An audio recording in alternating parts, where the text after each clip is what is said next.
What's up, guys? My name is Kevin. If you don't already know me, and today I want to talk to you about God redeems you now.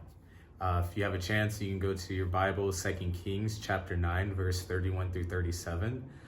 Basically, what that chapter and what those verses are talking about is God redeeming Elijah in the death of Jezebel. If you don't know who Jezebel is, definitely read Kings. It'll give you a lot of explanation of who this woman was. Basically, she was an ungodly woman who had authority through a godly man who was not honoring God. And she basically just created a whole bunch of turmoil, a whole bunch of just darkness, chaos, confusion among the people of Israel, among God's people. Elijah was the prophet at the time who went against her and proved that God was the and is the only true God.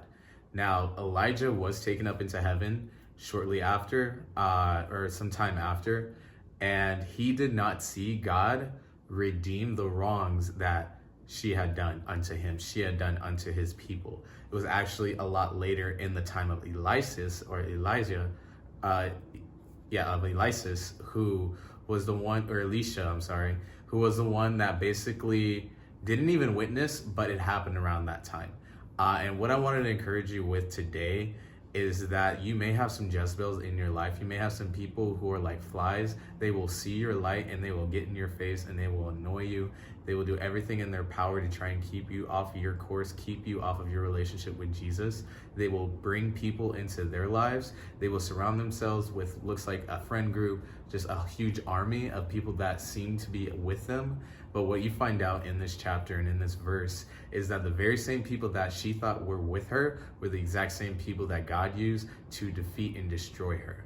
And with God redeeming you, with God being the one who gets the glory out of the people who have wronged you in your life, out of the bad circumstances, you still doing the right thing even when the wrong thing is happening to you, I want you to know that Jehovah Goel, the God who redeemed you, is with you, and that he will walk you through what you're going through, and you may or may not see the outcome of those who have wronged you, who you need to have redemption from.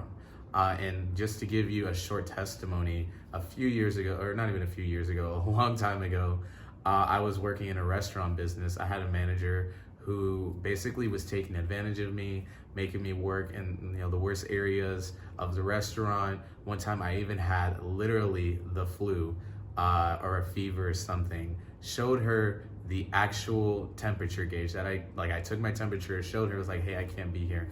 And I was ended up being forced to work not only that day, but also in a hard area of that entire restaurant. And later, after I left the job, many, many years later, I ended up finding out that similar to what happened to Jezebel, not in the death of that person, but that woman ended up losing her job to just circumstances that she ended up being lax about. And ultimately, for what I saw through what I went through, I didn't need to see that happen. I didn't even need to know. I had completely forgotten about this person. Similar to how Elijah was literally in heaven. He didn't have to worry about Jezebel. And still God got the glory and he redeemed Elijah. He still redeemed me for that person treating me poorly. And this is not to say that God is a person that makes bad things happen. God is a person that protects his people. God is a person that redeems his people. And God is a person that brings us from glory to glory. And he gets the glory out of all of it. So I don't know where you're at in life right now, but I just want you to know that Jehovah Goel, the God who redeems you, is going to redeem you now.